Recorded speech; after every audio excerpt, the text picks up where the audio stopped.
Hello, and welcome to our final discussion for RT 111. I'll be chairing this discussion.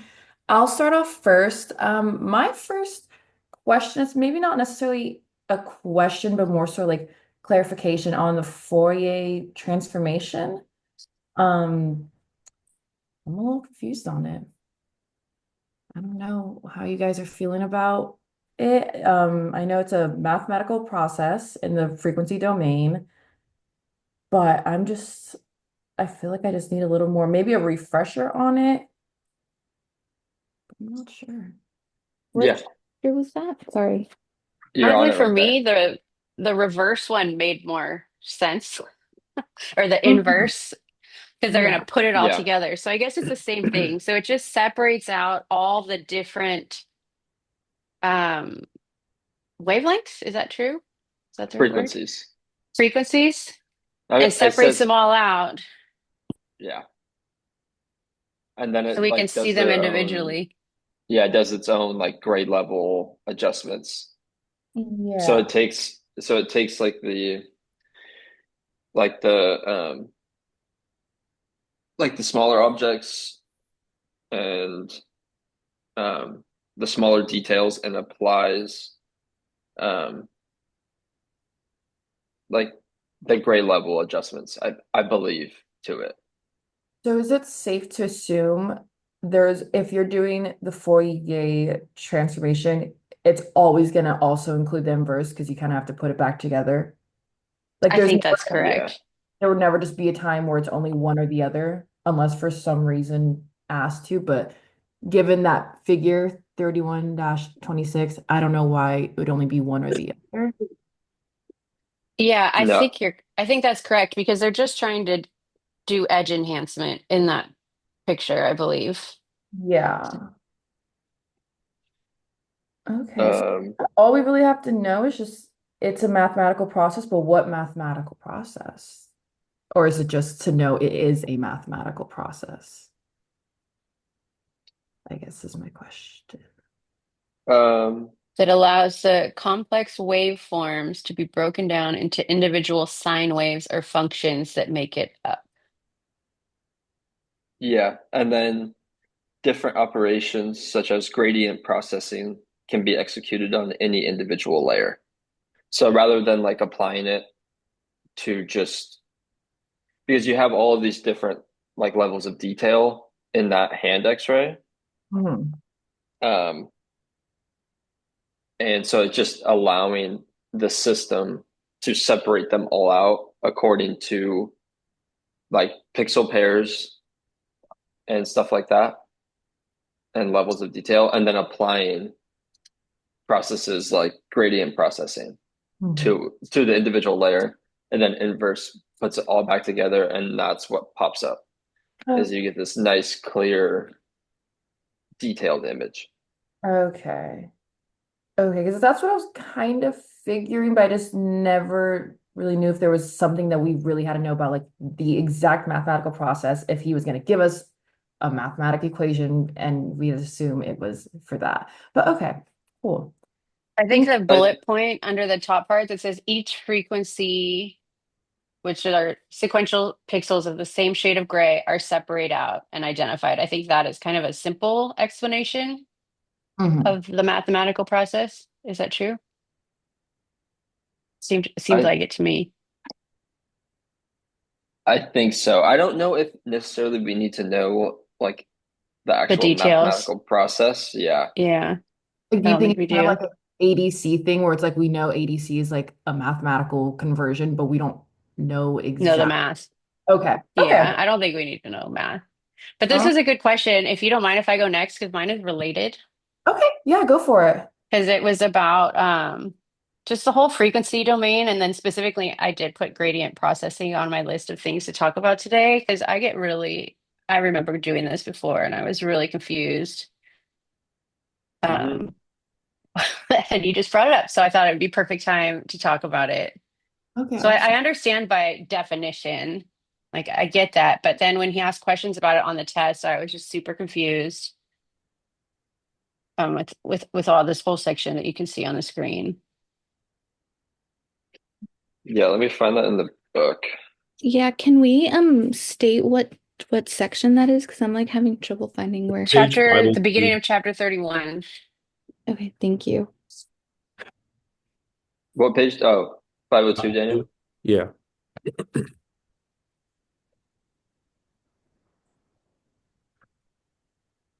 Okay, I'm there. Yeah, so it's taking, is this where you take like the input value and create an output value? I think so. That's right here. Uh, yeah. Okay, so it happens in the intensity domain. Oh, and then you have like the different curves, right? Yeah, those three curves. Gosh, I thought there were four. Oh, there are. I just only have three pictures. Sorry. Okay. So for the gradient processing, all I have in my notes, it says it uses the lookup table to customize grayscale based on the specific anatomy. Um, I don't know exactly what I meant by that. Maybe by like the contrast from the anatomy, like differing anatomy.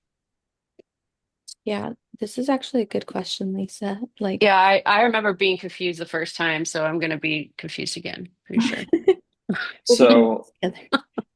so I have, so it uses the LUT, which customizes the grayscale and brightness according to the specific anatomy, like you said. So it takes an input value and creates an output value. So that changes one gray to a different gray. And then you have the parameters, which is the gradient type, gradient shift, sorry, gradation type, gradation shift, and then gradation amount. Yeah. I don't So I know that doesn't really answer your question though. I know. Is that just not like an individual lookup table for maybe like the type of image you're looking for in a specific image? Like if you had a hand X-ray and then you changed the gradation types, it would show differently how it's appeared in the image, is how I'm taking. I'm not sure with the exact details of it all. But that's what I'm taking from it.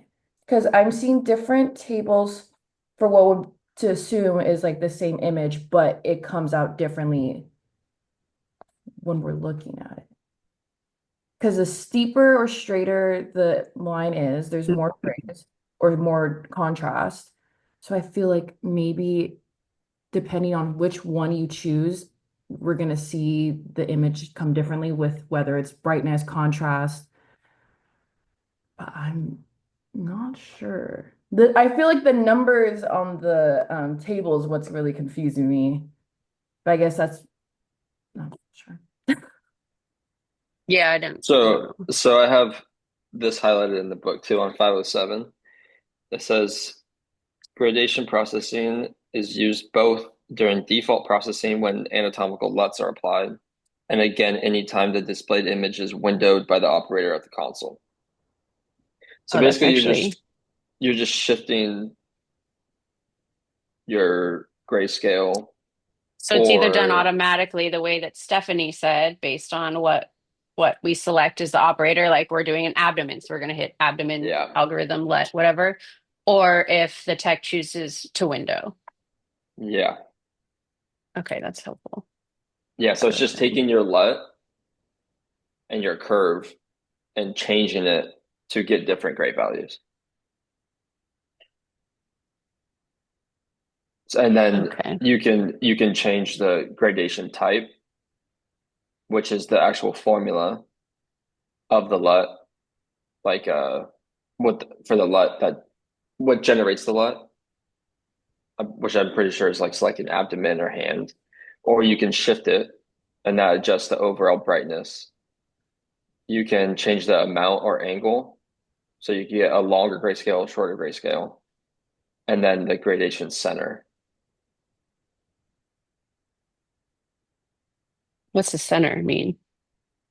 I have it as Oh, specific point in the XY axis of the graph around which the LUT curve rotates when it is changing slope or gradation amount or angle. I wonder why you would choose that. Because is that from Oh, it what was I'm short in the seeing? grayscale. From what I'm seeing, instead of it kind of like maybe being longer, whatever, it's the Um, same angle. It's just whether how they're rotating it literally from the middle of it is what it's looking like. Because the other ones for gradation type, it looks like it's literally changing the steepness, but gradation center, it looks like it's the exact curve, but they're rotating that curve, whether to make it steeper or flatter. and that would give it a shorter or longer grayscale. Yes. The Right. shorter is Okay, I see, I see. All right, well, that is helpful. I still have more to think about there, but all right. Like that was helpful. But those were my questions. I wrote in my notes, I think I got this from like a video I watched. Um, for the gradation type, you know how the lines are some are straighter and some are curvier. Like the 6.3, that figure I'm looking at. Hmm. Um, I wrote like line L can represent like an abdomen because higher contrast is needing, making the line look longer because it's a low contrast anatomy. And then like line E could be high contrast anatomy needed. Just anatomy needed, so need to stretch out the dynamic range out, lower contrast. So basically, the shorter the line, the shorter the dynamic range. So do you see how like the lines curve out? That makes it longer, needing more contrast, but then the shorter the lines are, the straighter. I'm assuming the less dynamic range is the shorter the dynamic range is. I don't know if that made sense or if it confused you guys, but that's just what I wrote in my notes. My notes can sometimes be helpful and sometimes not. I It's all appreciate. helpful. Yeah, I think it helps to like pinpoint each letter, kind of like give an example. So I think that's helpful. All right. And Lisa, is that it for your question for now? Yes, thank you. Sorry, it's a bit of No, a don't rabbit worry. hole.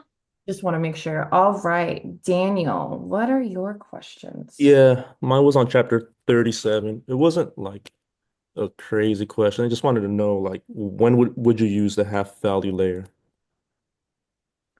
Like I it's mean, not intense of a question. Is from what I'm at least from like physics, isn't half value layer and KVP kind of like maybe not interchangeable, but they're very close in relation from what, but that's not this class. Um, but it's similar because it's a direct indication of the penetrating power of the beam. Because we learned like early on that KVP, that's your penetrating power, but this is like a specific quantifiable measurement. Do you know what I mean? So I think that that's why this is the better representation. Okay. We know exactly what it takes to half the intensity of an X-ray beam. No. Okay. I don't know if everyone agrees, but that was my take on it. I thought it was a measurement. Like that's what's used to measure. It's what you use It's to measure the penetrating power of the beam, right? yeah, yeah. It's basically like a measurement.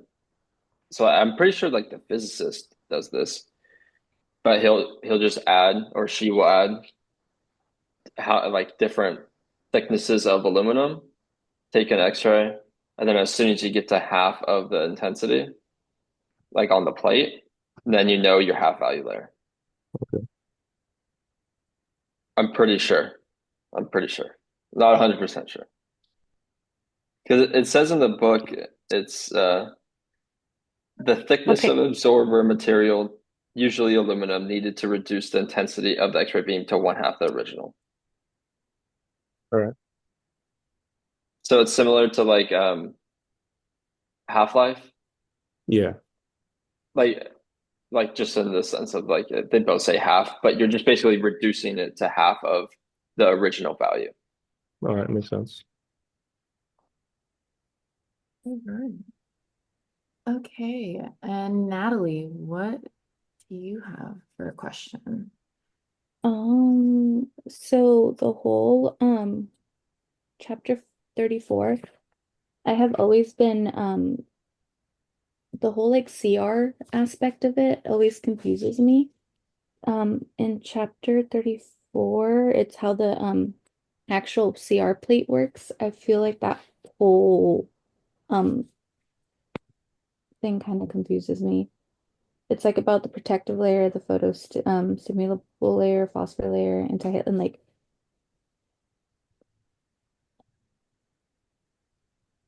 You're wondering like how the X-ray goes through. yeah, like that whole process.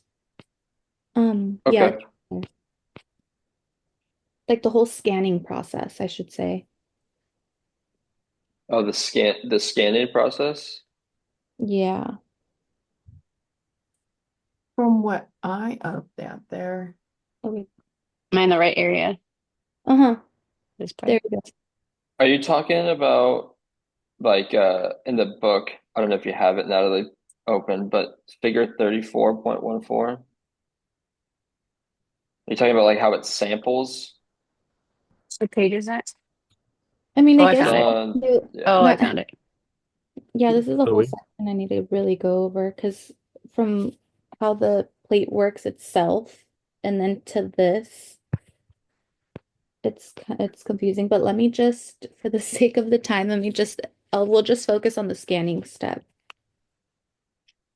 Yeah. So it basically takes out the what is it, the PSP? It's been so yeah. So the PSP stores the electrical charges, and then that scanning process converts it to. So you have the light channeling guide. So you release the electrons from the F centers, I believe. Um, I'm trying to find it in the book here so I don't confuse you even more.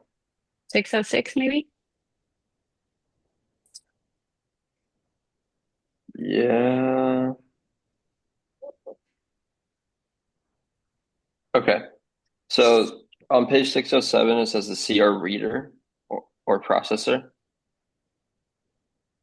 So it removes the PSP plate from its cassette, then goes through the rollers.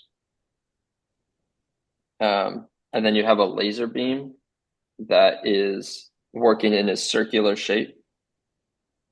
Um, and that goes back to what Professor Steele said about how the PSP is laid out. Like you need overlap to make sure you get all the input data off of the PSP plate.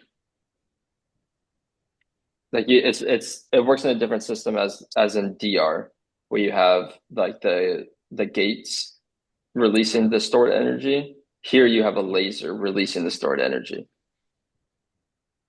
Does that make sense? Yeah. Okay. And then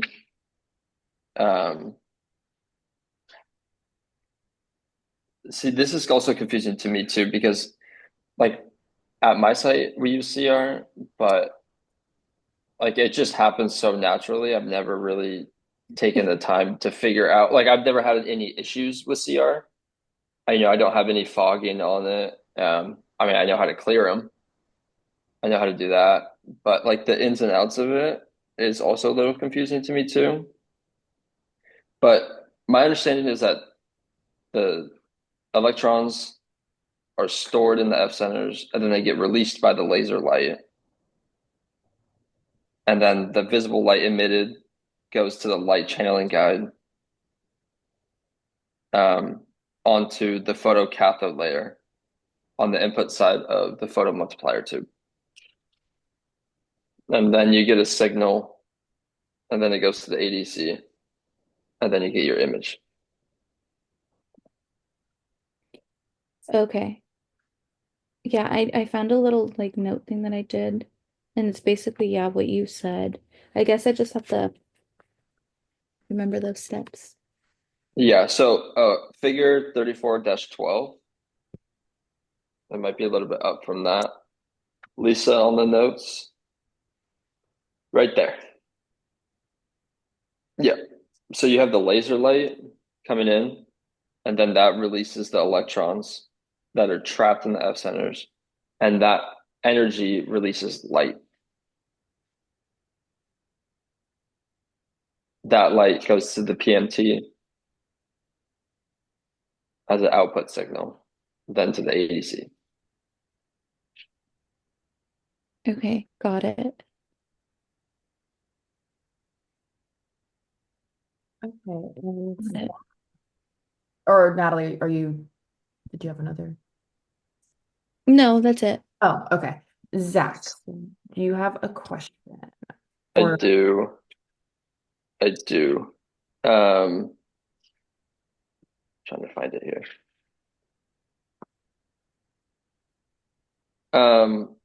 I guess my question is on, so in chapter 32, since does everybody use Fuji here? No, Phillips. You use Philips, GE. so you have a different exposure indicator. We have We the S number. yeah. You have the S. Okay. My question was going to be on like how logarithmic scales, because I use inversely proportional, but I could find a different question since it's going to be a little bit harder for everybody to kind of answer, I would think. I don't mind. Whatever you want to do. Is your question more so like clinical based or didactic wise? Didactic. Yeah, then ask away. I think we can. Okay. Or let me here. I'm gonna change my question. Let's do smoothing and edge enhancement. Okay. So it says somewhere in the book that um, applying edge enhancement to an image that already has adequate contrast can actually cause some details to be obscured from visibility, possibly leading to misdiagnosis. I'm a little confused on why that is. Do you know what chapter you're in? 32. Okay.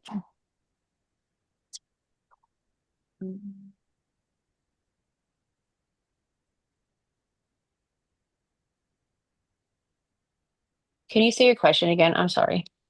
Yeah, so it's basically like how over edge enhancement can cause visible noise. Hmm. Okay. And then it also talks about um, like smoothing as well. Yeah, because they were basically opposites, right? Okay. So edge enhancement like makes things sharper in a nutshell, and then smoothing like smooths them out. So it says edge enhancement, if it's like an image with a lot of contrast, will make noise worse, and it also causes the halo effect. So lights will Hmm. become lighter and darks will become darker. I mean, that's noise, yeah. Yeah. So is it saying that like if you already have a lot of darks and lights, if you make those darker and lighter, then you're going to lose detail because you're going to have less showing up on the image? Is that basically what it's saying?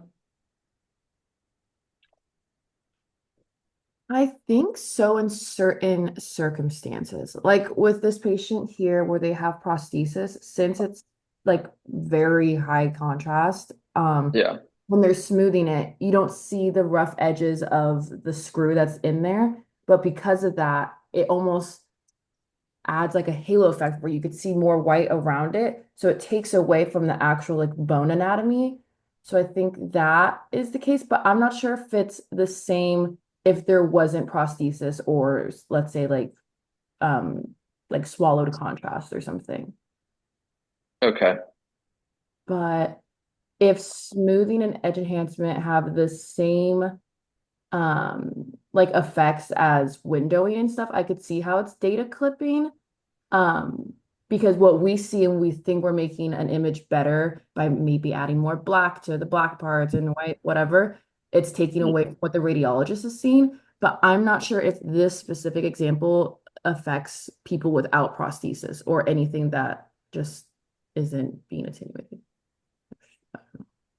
Okay. I think I agree. I think it has to be high contrast for the noise. To be present, Yes. To be a problem. to be a problem. So it's like very far and few between on that actually happening. That's what I believe because I don't see why like someone's like humorous like affecting like the scapula or something unless there's a screw in and it just affects how the image is being seen. Yeah. Well, there's So another the example for page 58. The figure is 3214. I don't think I have it in here. No, I don't. But it's like of the cervical spine. But then the text for it is on page 555, and it says, applying edge enhancement to an image that already has adequate contrast can cause some details to be obscured from visibility, possibly leading to misdiagnosis. In figure 3214, observe the bony area, blah, blah, blah, and compare the edge enhanced photograph to the normal one. In the actual clinical case, a hairline fracture in an area like this was found by the radiologist to be obscured from visibility when the factory default edge enhancement feature was applied, and it was too bright to be shown in the image. I know that was a mouthful. okay. But there's an example of when it was a problem without prosthesis or any sort of hardware or contrast. We're just looking for Okay. something really fine in like a high contrast, just natural anatomy area. Also, we have 10 minutes. Okay. I feel like that makes sense though, because like if you were thinking of like a picture that you took and if there's something so minuscule and you like brighten it, chances are that little like black scratch in that picture It's is gonna going be to be gone. okay because all the rest of like the contrast and brightness kind of overtakes it.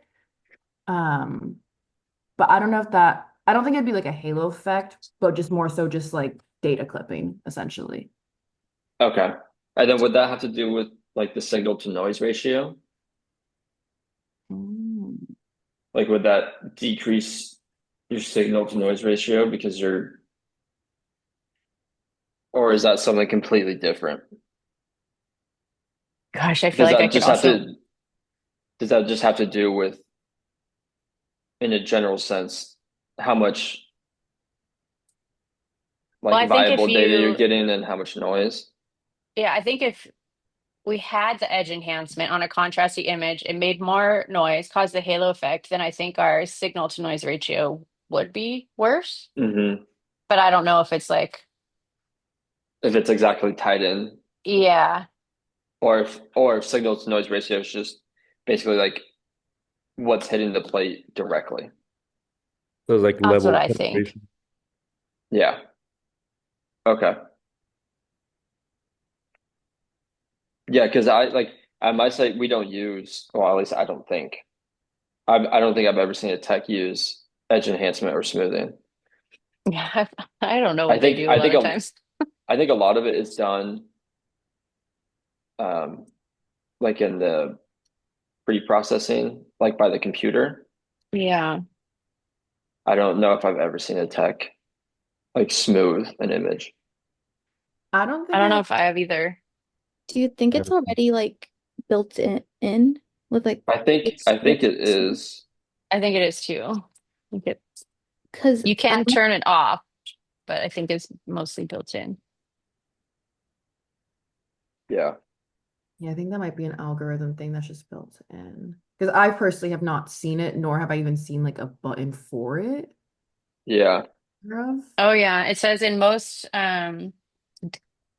page 555, different manufacturers use various terms and they can change it to normal, hard, or soft, and it will apply the edge enhancement to the image or the smoothing algorithm. Hmm. Okay. So maybe it's something that the radiologist can turn on and off. I think, I don't know if it's I mean, it says you can disengage the edge enhancement feature. I'm not sure if you would, I guess you do it after you take the image, so you could conceivably do it on and off, yeah.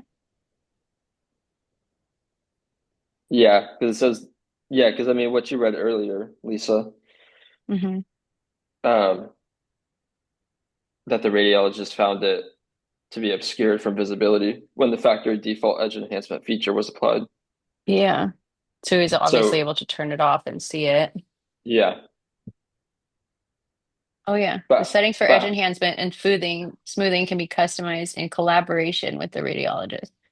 okay, so that's something that they can say, I don't, I want less of smoothing, less Yeah, edge enhancement. I'd rather just do it myself. I I believe would that's correct. rather, have whatever image they give me and then fine tune the details, I think that's true. which also ties into data clipping and everything else that we've talked about throughout the year, right? Hmm. It's like I don't just give them whatever image you get and then let them do whatever. Maybe it's like what I'm thinking. It's like what wouldn't ties into the radiologist and see what he wants. I feel like, when talking about speed class, like you talk to them before actually, like seeing what they would want before, um, like when the system is built in. So I think that's just like something that they pick in the beginning, and then after that, it's like across all. I could be wrong, but that's just how I'm thinking about it. Yeah, no, that makes sense. And then I don't know if this helps you, Zach, but with edge enhancement, it could be also be used to highlight smaller, subtle fractures, in it, so it edges out the borders. So then it's easier for the radiologist to see, if there's like little tiny like fractures on the side of the bone, um, Hmm. or anything like that. Yeah, because I know like yesterday I took an X-ray and the tech I was with, we were both saying like it could be, a fracture in the wrist. And then the report came by and it was like, you know, hairline fracture here. So I assume that they can just manipulate it, through edge enhancement or smoothing. And also their Or display monitors are far superior than ours. yeah, which we've also talked about um in this class as well. Does anyone else have any other questions, comments, concerns for this? All right, then I It's a think lot to know. Yeah. Oh my gosh. But I feel like some chapters were a little bit easier to understand than others. Yeah, definitely. all right. Well, thank you guys so much. Good luck studying, and we'll see each other for the final. All right, Yep. thanks everybody. Thank you. Thank you.